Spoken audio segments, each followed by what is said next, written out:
Well, good morning, ladies and gents. No, yesterday when I was out having a walk and making some comment about wars never being caused by logs, I said that this is a renewable energy source. Well, here there's a wee oak tree. Oh, hello, Massey.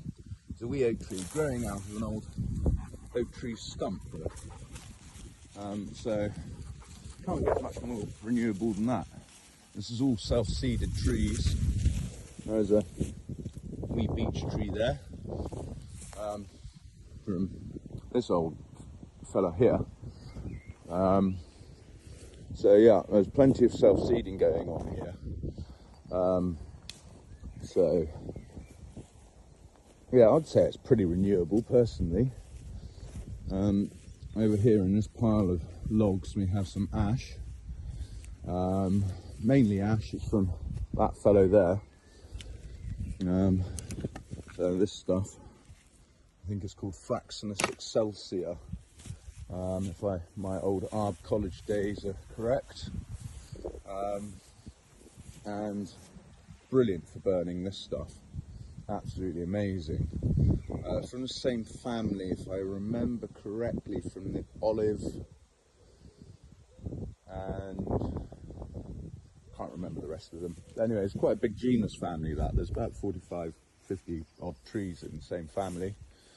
And over here, have some more ash and then some oak, which is this particular oak, pedunculate, I think, pedunculate or English oak as it's called, Quercus robur. That stuff there was an old stump that was, well, you can see the sawdust in there. A massive old bit that was just pushed out the way because the estate didn't have chainsaws big enough for it.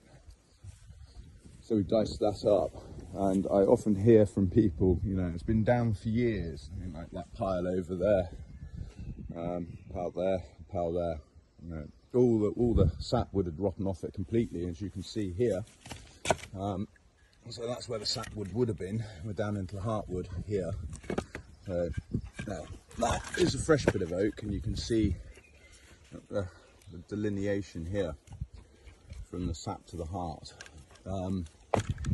And just because it's been down for years does not mean it's dry. This stuff case hardens. It'd been down, all the sapwood's gone, rotten. It's been there for probably 15 or so years. But that oak there was as green when we cut it up as the day that the tree came down. It just does not dry out. So if you're thinking that your wood's been down for ages and you could just chop it up and burn it, you can't. You need to have it logged and split to season it. So don't make that mistake moving forward, guys. Okie doke. Chew, bye. Here I am on about, again, self-seeding trees. You see them everywhere. There's ash there, sycamore there, another sycamore there. Further along, there's Massey. Further along, you'll see, well, we're not walking that way now, apparently, we're going this way. But anyway, none of this has actually been planted. This is the old dunnock. All the young trees you see in this wood are all self-seeding. So it's all coming on quite well, really. So what you find is you get storm damage up there. There's a oak that's dying out, or is now dead. So as they clear out, make room, you get a gap in the canopy, like this up here, directly above me, well, nearly, and that lets light down onto the forest floor. This is where all your understory flora and fauna grows up. So back a while ago, when on Clarkson's farm, everybody's giving old Jeremy a bit of hatred for thinning out the trees and harvesting out a load of the timber.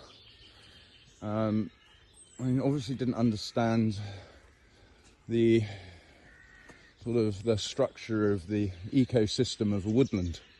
you do need light to come down onto the forest floor for the rest of the stuff to come up through. It's not that you can see it, obviously, but out through there, the other side of the estate, that's all what's called a monoculture forestry plantation up over the back of the hill over there. It's, I think it's all Sitka spruce. But if you walked up through that, you would see nothing on the forest floor, nothing at all. It's just blanked out, no light to it. You see the odd pine needle, occasionally find the odd fungus of some description, but you do need that light to come through the canopy. As you can see, we're in a really dark section now. Nothing roundabout, just leaves and brash. That's all because of the holly, this stuff. I think that's, if I remember correctly, Ilex aquifolium. I could be wrong, I'm going to probably get corrected for that one. But yeah, so as you can see here, where there's no light coming in, absolutely nothing growing on the forest floor, other than bloody ivy, obviously. And as soon as you get a bit of light, you go, lovely little bluebells, look. So there's a lot to be said for thinning out, managing some stuff properly, and you get a lot more diversity in the forest. Anyway, cheerio, bye.